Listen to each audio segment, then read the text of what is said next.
ময়না তো আসলে ইতিমধ্যে আপনারা যারা দেখেছেন বাস্তবমুখী একটি গল্প, একেবারে জীবনমুখী একটি গল্প, এবং এই চরিত্রগুলো আমাদের সমাজে এক্সিস্ট করছে। তো একটা জীবনমুখী গল্প, এই চরিত্রগুলো আমরা খুঁজেও পাই সমাজে।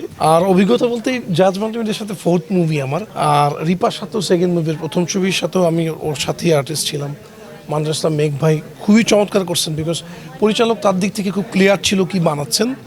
গল্প আমাদের প্রযোজক আলিমুল্লাহ খোকন ভাই নিজে লিখেছেন, এবং আমি বলবো যে অনেকটা জাস্টিফাইড গল্প এই সময়ে।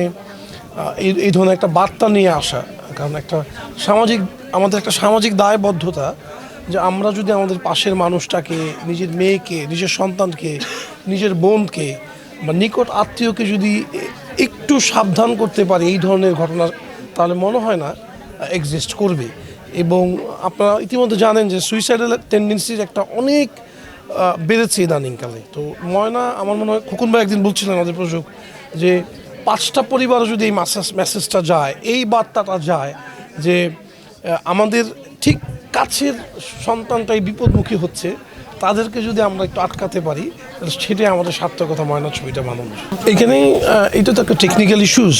যে কোনো বড় বড় চলচ্চিত্র এই ধরনের ইস্যুস থাকতে পারে, আপনারা জানেন। ইতিমধ্যে কোটি কোটি টাকার ছবি তো টেকনিক্যাল ইস্যুস থাকে। তো যেহেতু আমাদের পরিচালকের প্রথম ছবি, আমি বলবো আপনারা একটু ক্ষমা সুন্দর দৃষ্টিতে দেখবেন। আর আমি শিওর নেক্সট ছবিতে বা নেক্সট কাজে আমরা এটা আরও ওভারকাম করবো। আচ্ছা, এগুলি একান্তই টেকনিক্যাল ইস্যুস, বাট এটা সব ছবিতেই হয় এবং আশা করছি ভবিষ্যৎ আর হবে না। ছোট্ট করে বললাম যে কথা আমি আগেও বলছিলাম যে সুইসাইডাল টেন্ডেন্সি বা আমাদের কাছের মানুষগুলো ঠিক পরিবারে একটি মানুষই ভিকটিম হইতে পারে। তো সেই দিক থেকে কেউ যাতে বিপদমুখী না হয়, সেই দিকে একটা বড় বার্তা ময়না দিতে পেরেছে আমার মনে হয়।